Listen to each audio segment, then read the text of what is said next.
So today I want to discuss the season finale of Death Battle Season 5 Thanos vs Darkseid, based solely on my knowledge of them and a bit of research.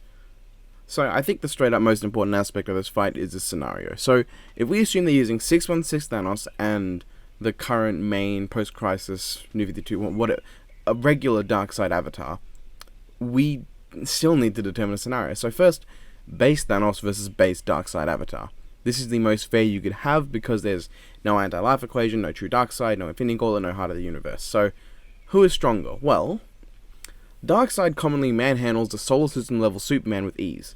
Yes, Superman's won before, but that seems to be like some plot armor thing, because we know for a fact Darkseid is consistently stronger.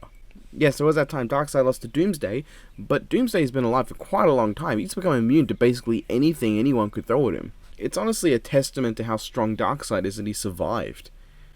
So we've seen Darkseid solo a squad of Darkstars who are comparable to Green Lanterns, one-shot Superman, took out Eclipso, the guy who happened to be the Spectre before the Spectre, outsped Superman and, well actually he can move faster than pre-crisis Superman.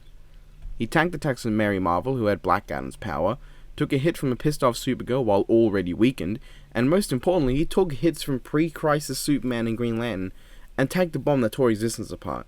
He even came back to life after being killed at one time. So we know that Darkseid's durability at the very least is universal.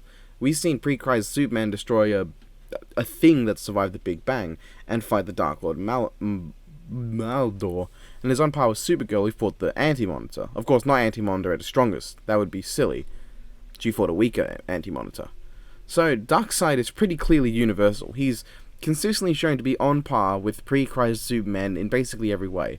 And not just pre-crisis Superman, but pre-crisis Supergirl and Green Lantern. So, obviously, Thanos is going to need some real firepower to hurt the universal Darkseid. Well, he can take out the planet-level Thing, backhand the solar system-level Hulk, and, well, I should note this time he injured the In-Betweener. Now, this feat isn't as multiversal as it seems. At this point in time, the In-Betweener was restricted by the entities Lord Chaos, Master Order, and such. They were holding him back, and Thanos knew this. He was not hitting In-Betweener at his strongest. In fact, Thanos is pretty consistently solar system level. And that's a problem, and he's not even fast enough to outpace Darkseid, so physically, Darkseid has a huge advantage. But how about their main abilities? Well, Darkseid's main weapon is the Omega effect. He can emit power, of which he was able to add a fifth to a universe-destroying attack, without even being the one to admit it. Actually, it was Dr. Fate using his power alongside Etrigan, Orion, and such. But, you know, Darkseid can incapacitate Superman. But his most well-known attack is, of course, the Omega Beam. It's almost inescapable. It's faster than Superman, Infinity Man, and Light Ray, and can one-shot Superman, wipe Darkseid from existence, destroy a Green Lantern power battery, and take out Angel Supergirl in one hit, and she's supposed to be stronger than Superman. So consistently, it takes out solar system level threats, like Thanos, which means that, given how consistently he one-shots solar system level characters, he could likely one-shot Thanos, or at least, giving Thanos the benefit of the doubt, do some decent damage to him. He can control Martian Manhunter with telepathy, restrain Superman with telekinesis, manipulate matter to melt Calibac, make a ship bigger than New York, and turn Slobo into a statue. His avatars can make avatars, even within the source wall. He can destroy the universe by ripping a past version of himself from the time stream, make himself larger to fight... Oh, that's Jimmy Olsen, apparently.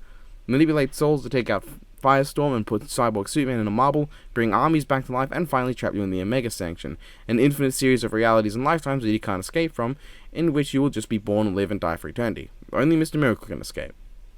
He's also pretty smart, managing to turn Mars into a copy of Apocalypse at one point. He can even...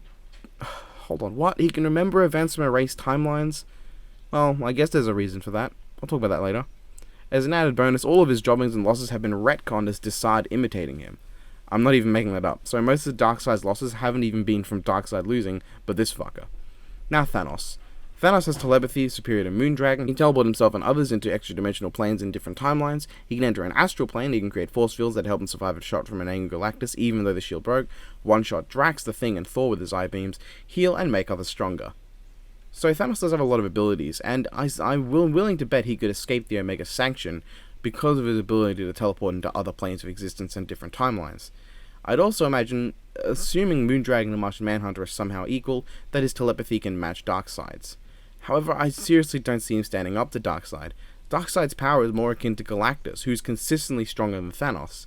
Of course, not counting the Ultimate Nullifier, because that would obliterate the Darkseid avatar. But nonetheless, I believe Darkseid would destroy Thanos. But what about Thanos with the Infinity Gauntlet? Well, Thanos wins. 50% of the time. Assuming the only scenarios are either in Earth 616 or in the world of DC, then 50% of the time Thanos wins. When in Earth 616, with this 616 gauntlet, Thanos completely destroys Darkseid with ease. I don't even think it's slightly close, and I recommend watching the video the Imaginary Axis put out about the matter. However, in any other dimension, it doesn't do anything. Thanos just have a shiny glove. But let's just say in a fair fight where Thanos can use it, he destroys. In fact, even with the anti-life equation, Darkseid wouldn't stand a chance. I'd wager Soulfire Darkseid might, but that's so non-canon it hurts. The true Darkseid, however, annihilates Thanos, and this is where the fight reaches the end for me. When it comes down to it, I can see an argument being made with some wonky scaling for base Thanos being stronger than base Darkseid. But the true Darkseid is so far beyond Thanos. The guy was destroying and collecting universes just by falling, and can make and can create a multiversal level singularity. He took over 3 billion Daxamites without the anti-life equation. That's basically 3 billion Supermans. And the most impressive thing of all, he matched the power of the Anti-Monitor. The fucking Anti-Monitor, at his strongest, the guy who destroyed infinite universes and matched the Spectre when empowered with every single DC hero in infinite universes. Of course, technically the Spectre, when amped up by the Source, could beat him if the Source wanted, but, you know. In fact, I only see one scenario where Thanos can beat the true Darkseid. And no, not the Gauntlet. The Gauntlet's limited to only working in its own universe, so it can't beat a guy bigger than a universe. Unless that guy, like, does a living tribunal or something and shrinks to the size of it being able to walk around the universe, but why would Darkseid do that? Thanos, with the heart of the universe, however, could win. He even took out the living tribunal, who is on the level of a max power Spectre. That is the only scenario I see Thanos beating true Darkseid. But the issue is, Thanos doesn't normally have the heart of the universe. If one were to use them both as they normally are, or as long with the loadouts that they're most commonly associated with, you'd have true Darkseid versus Infinity Gauntlet Thanos. However, in that case, true Darkseid just obliterates him. So I'm predicting Thanos will win because it's Death Battle. Good night, everybody!